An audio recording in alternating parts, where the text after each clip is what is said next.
poemas de amor o de los 100 sonetos de amor.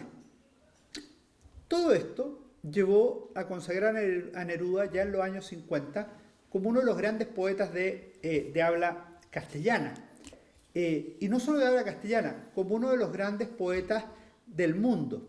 A comienzos de los años 60, habiendo publicado otras cosas, algunas bastante lamentables, como la Oda a Stalin y alguna otra cosa por el estilo, Neruda prosiguió el compromiso político. Por ejemplo, Neruda fue el primero que cantó un himno a la Revolución Cubana, en 1960 lo publicó, y que se llama Canción de Gesta, que también tiene versos mixtos a todo esto, cuando él hace como una prospectiva, y que se llama Escrito en el año 2000, y él dice cómo va a ser el mundo en el año 2000, u otra que es el juicio final, que también se llama Juicio Final de la Conciencia. Él habla de política, pero también dice: viví como un mortal apesarado de amar sin que me amaran, y de no amar habiendo sido amado. Y por otro lado, en ese mismo ángulo dice: y veo lo que viene y lo que nace, los dolores que fueron derrotados, el pan y la justicia repartiéndose, como el sol se reparte en el verano. O sea, si ustedes ven el primero, mortal apesarado, no me amaron, yo amé, me amaron y no amé. Y por otro lado, el pan y la justicia repartiéndose como el sol se reparte en el verano. Estamos en los años 60. El año 64 Neruda era candidato al Premio Nobel de Literatura con hartas posibilidades de triunfar. Chile ya tenía un Premio Nobel de Literatura, que era Gabriela Mistral, en la década de 1940, y Neruda era un personaje cantado para obtener este premio. Y apareció un libro este año reeditado, que había aparecido hace algún tiempo, de Frances Stoner Sanders, que se llama La CIA y la Guerra Fría Cultural. Y es bien interesante ver cómo la CIA norteamericana, la Central de Inteligencia Americana, gastó trabajo para que Neruda, un poeta estaliniano, no obtuviera el premio Nobel, porque eso iba a ser un gran golpe para el mundo libre.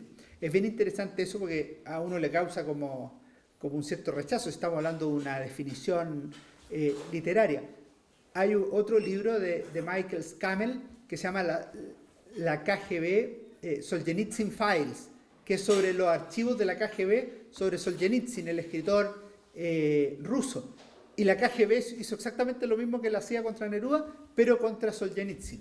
Ahora la historia termina con Solzhenitsyn como Premio Nobel de Literatura del 70 y Neruda el año 71. O sea, Neruda, este poeta que ya en los años 60 era un poeta de primer nivel mundial, el 71 tiene finalmente el máximo reconocimiento de la literatura universal. Neruda entonces vivía en París. Esa historia ha sido narrada magistralmente por Jorge Edwards, actual embajador de Chile en Francia, en un libro que se llama Adiós Poeta, un libro precioso, muy entretenido. Además, lo que fue la vida de Neruda en esos años, y particularmente el significado que tuvo el Premio Nobel de Literatura para el poeta y para Chile, lo narro yo en este libro: Neruda, el Premio Nobel chileno en tiempos de la Unidad Popular. En dos palabras, Neruda obtiene el Premio Nobel y es el mayor símbolo de unidad de Chile. Ustedes saben que, a diferencia de España, que ha sido campeón del mundo, campeón de la Copa Europea y siempre está en las grandes ligas universales, Chile es un país modesto en términos deportivos. Celebramos los terceros lugares, los quintos lugares, los séptimos lugares. Entonces, claro, tener un premio Nobel es una cuestión digna de ser celebrada. Y en este caso concreto, todo Chile celebró. Y comento el todo Chile porque lo que pareciera ser obvio no es tan obvio, porque es como entregarle un premio Nobel a un militante comunista en España el año 33. Yo no sé si todo el mundo celebra, o a un militante falangista. O sea, al menos habría producido una cierta cosa: no, yo no lo celebro. A Neruda lo celebró todo el mundo. ¿Y por qué lo celebró todo el mundo? Porque Chile vivió el último gran momento de unidad nacional en un país que estaba profundamente dividido. Tan dividido que el propio Neruda, en 1973, escribió un libro de poemas, bastante discutible por lo demás como libro de poemas, cuyo título ya nos dice mucho: Incitación al Nixonicidio y alabanza de la Revolución Chilena. Es un libro de combate, es un libro de batalla, Es un libro que pretende destruir al enemigo, desenmascarar al enemigo. Imagínense, incitación al nixonicidio. Pero así como se iba contra Nixon, que estaba en plena Guerra Fría, se iba en Chile contra Frei o contra otros personajes relevantes. Neruda estaba en la batalla final porque creía que Chile estaba viviendo momentos decisivos y las elecciones de marzo, que eran elecciones parlamentarias, en un país como Chile, que no tiene régimen parlamentario, eran elecciones muy, muy decisivas, que al final perdió la Unidad Popular, o sea, el Partido Comunista y el Socialista, pero el perder las elecciones parlamentarias en un país no parlamentario no significa que cambie el gobierno. Por eso le hago el comentario, queda un poco enredado, y en Chile significa una especie de empate político. O sea, unos tienen el gobierno y la oposición tiene el Congreso. Ustedes se imaginan lo que es en un momento de división política, es como estar permanentemente en el barro, o sea, sin posibilidades de avanzar, sin posibilidades de retroceder. Y finalmente se produjo la ruptura de la democracia chilena, la caída de la Unidad Popular, la muerte del presidente Allende, amigo de Neruda. En esta foto, es foto del 12 de julio del 73, el último cumpleaños de Neruda con Allende, amigo de Neruda, a quien Neruda llamaba mi porfiadísimo compañero, porque Allende fue candidato presidencial el 52, el 58, el 64 y el 70. De hecho, había una broma que se decía en Chile en los años 60, que si Allende moría, en su epitafio iba a decir: aquí yace el futuro presidente de la República, Salvador Allende Gossens. O sea, que era una forma de decir que el tipo no, estaba condenado a ser futuro presidente. Neruda le llamaba a su porfiadísimo compañero. Neruda fue precandidato presidencial en el 69 y él se baja en favor de Allende, o lo baja el Partido Comunista, y Neruda lo dice medio en broma, medio en serio: me bajaron justo cuando me estaba entusiasmando. O sea, cuando ya quería ir a... Neruda en su campaña presidencial recitó en los más distintos pueblos de Chile, y de repente llegaban a verlo el sacerdote del lugar, una reconocida mujer de derecha, otro reconocido hombre de derecha, pero es que iban a escuchar al poeta, si no iban a escuchar al candidato, porque todo el mundo tendría que ser una candidatura testimonial que iba a morir más temprano que tarde, pero por mientras escuchemos un poco de poesía. Lo cierto es que mueren los sueños políticos de Neruda el año 73. Neruda no alcanzó a ver lo que nosotros vemos desde hoy. O sea, nosotros vemos que el 89 cayó el muro de Berlín. Neruda no alcanzó a verlo. Lo único que alcanzó a ver fue lo que sucedió en Chile. En los años 60, aquí somos todos jóvenes, pero tratemos de acordarnos o de mirar hacia atrás. En los años 60 se suponía que el socialismo iba a derrotar al capitalismo, que los socialismos reales iban a derrotar al mundo occidental. En algún minuto la Unión Soviética anunció que en 20 o 30 años alcanzarían el desarrollo de los Estados Unidos. Ahora eso no tiene ninguna importancia porque son bravatas políticas, pero lo interesante es que en el mundo norteamericano y en el mundo occidental se creía que sí, que en algún minuto la Unión Soviética iba a llegar e iba a superar al mundo occidental. De hecho, Neruda tiene un poema de esos años que dice: y se afirman las repúblicas del socialismo en marcha, Vietnam palpita porque en sangre y dolores nace la nueva vida.